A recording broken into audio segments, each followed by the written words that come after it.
The rumble started as a whisper, but by the time 100 engines converged on St. Jude's, it was a war drum, signaling the end of my sermon of peace. The rumble started as a whisper on the horizon, a promise of thunder on a clear summer day. For the residents of Northgate, it was a sound they'd come to associate with my club, the Road Guardians. But today, the sound wasn't for a charity run or a fallen brother's funeral procession. Today, it was a war drum. 100 engines, a symphony of chrome and steel, converging on the one place that's supposed to be a sanctuary, St. Jude's Hospital. I led the pack, my knuckles white on the grips of my Road King, the club's patch, a stoic grey wolf guarding a single, rose-stretched taut across my back. My name is Preacher, and I was about to break my sermon of peace. We pulled into the hospital's sprawling parking lot, not like a gang, but like an occupying army. We didn't take up visitor spots. We formed a cordon, 100 motorcycles creating an impenetrable wall around the main entrance. People in scrubs stared from the windows. Patients in wheelchairs froze on the manicured lawns. They saw 100 leather-clad, bearded men, and they saw trouble. They didn't see the promise I was there to keep. The call had come an hour ago, a choked, frantic whisper on the other end of the line. It was Sarah, the widow of my brother-in-arms, Shadow. Shadow had been the heart of our club before a semi-truck driver fell asleep at the wheel.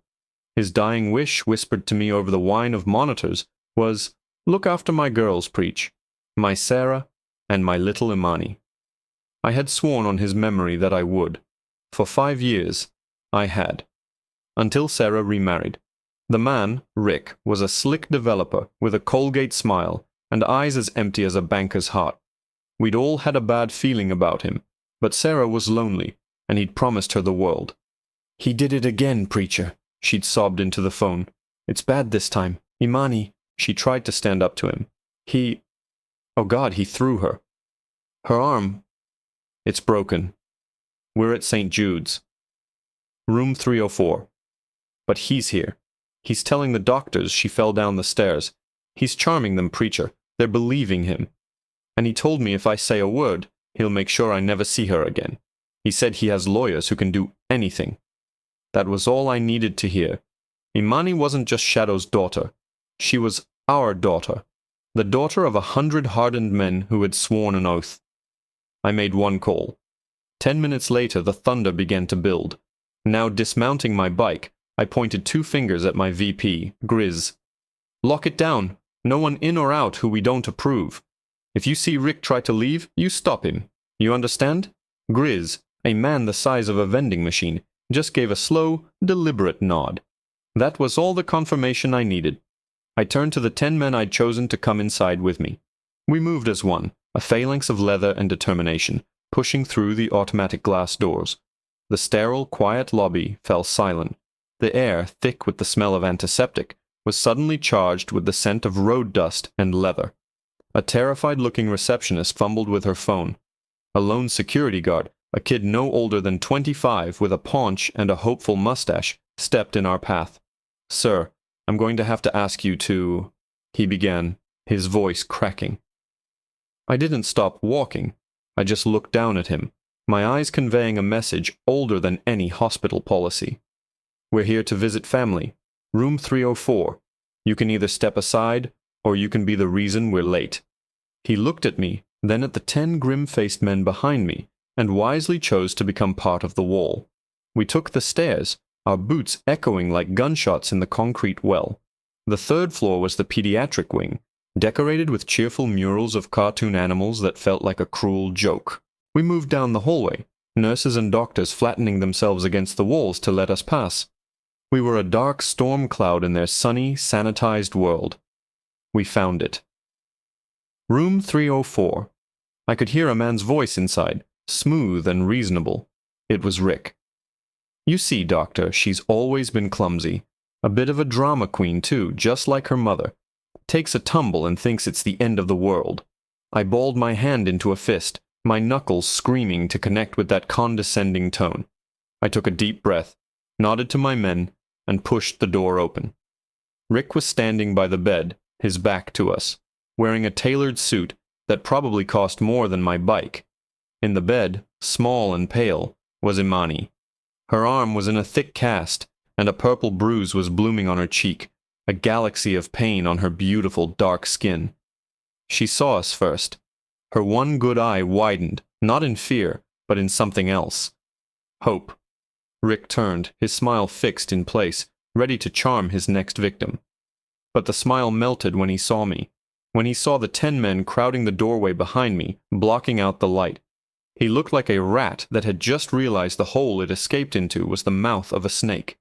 But just as I took a step forward, a different figure moved to intercept me. A man in a crisp blue uniform, a badge glinting on his chest, had been standing quietly in the corner of the room. He stepped between me and Rick, putting a firm hand on my chest. "That's far enough," the police officer said, his eyes hard and unyielding.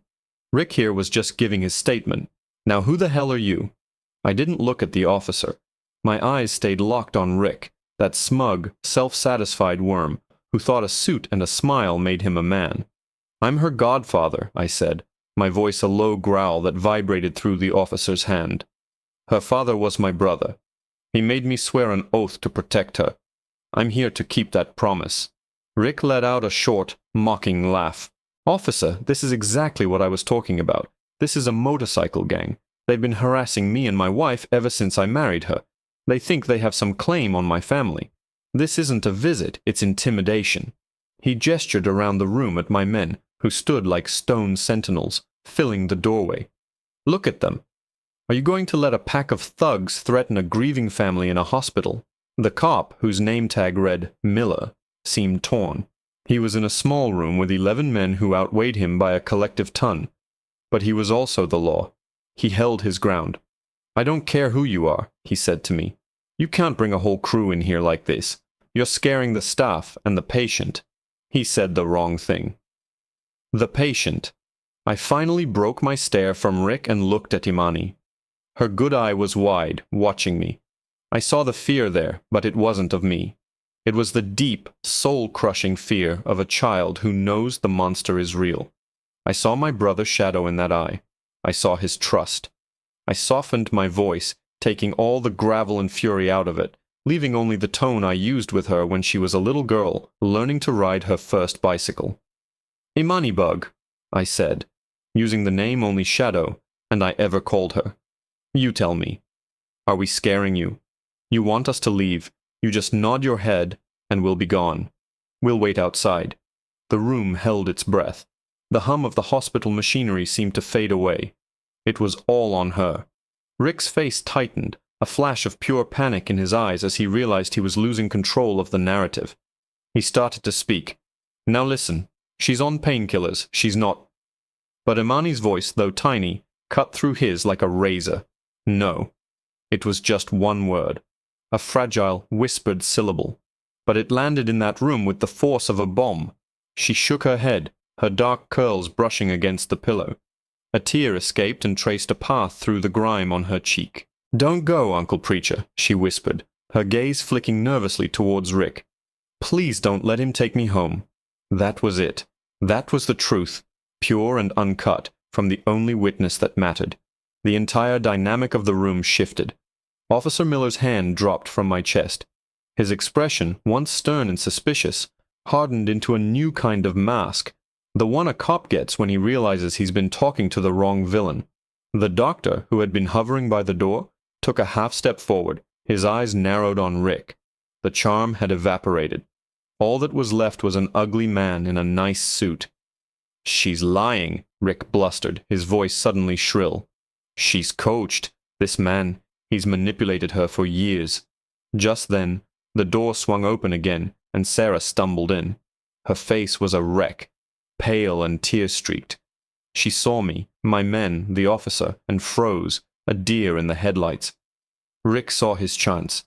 He spun towards her, his voice instantly shifting back to that smooth, concerned tone. "Sarah, thank God. Tell the officer. Tell him how this man and his friends have been making our lives a living hell. Tell him the truth."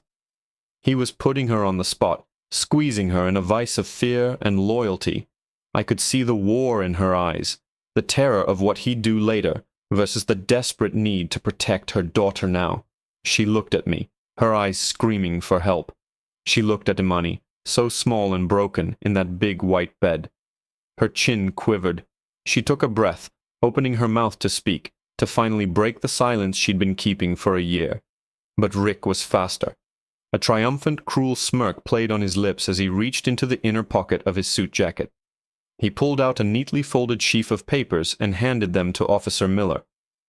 "Actually, officer," Rick said, his voice dripping with condescending pity, "I was hoping to avoid this, but I think you'll find this document clarifies the situation perfectly. It was granted by a judge this morning." Miller took the papers, his brow furrowed as he unfolded them. His eyes scanned the first page, and I saw his shoulders slump almost imperceptibly. He looked up at me, his face grim. "Sir," he said, his voice flat and official, "this is a temporary restraining order. It names you and the Road Guardians Motorcycle Club. You're legally prohibited from coming within 500 feet of Imani and Sarah. You're in violation of a court order right now." A restraining order. The words hung in the air, thick and suffocating. Rick's smirk was a gash of victory across his face. He'd outplayed me.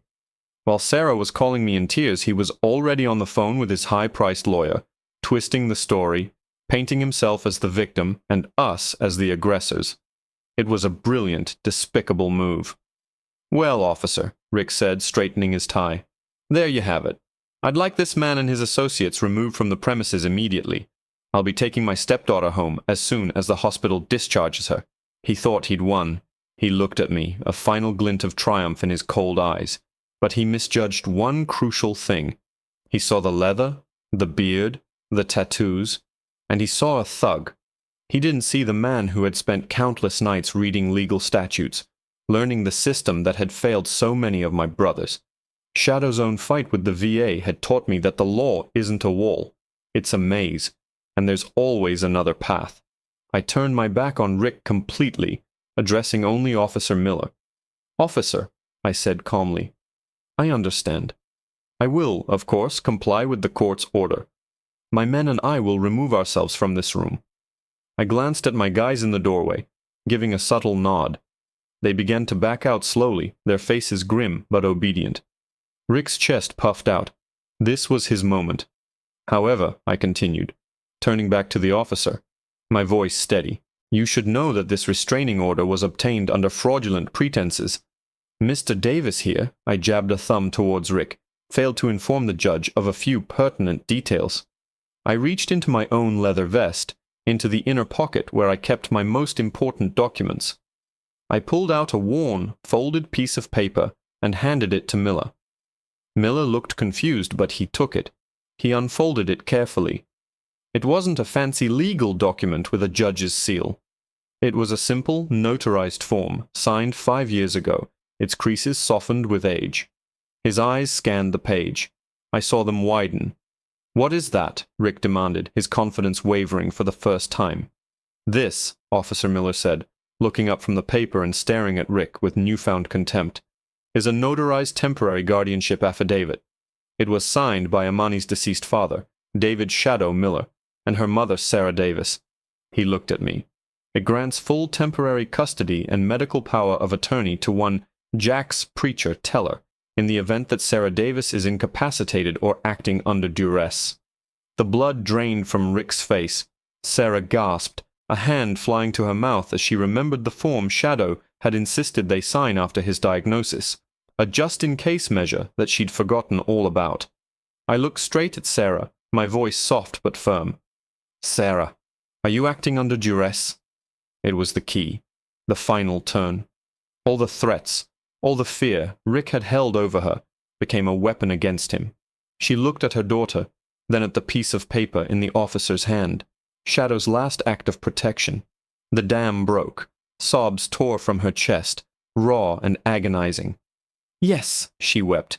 "Yes, he threatened me. He threatened to take her from me. He's been hurting her for months. He did this. He threw my baby." The confession, finally spoken aloud, shattered the last of Rick's composure. The room was no longer his courtroom. It was his prison. "Now, Officer Miller," I said, my voice dropping back into that low rumble, "as Imani's legal guardian for the duration of this emergency, I am not asking you, I am telling you to arrest this man for child abuse and assault. And as her guardian, I am revoking all of his visitation privileges. Get him away from my daughter." The word daughter hung in the air, a final, unassailable truth. Miller didn't hesitate. He grabbed Rick's arm, twisted it behind his back with a satisfying grunt of pain from the man in the suit, and slapped a pair of cuffs on him. "Richard Davis, you are under arrest." The rest of the Miranda rights were a blur, as Rick, sputtering and threatening lawsuits, was hauled out of the room, past the stunned faces of my men in the hall.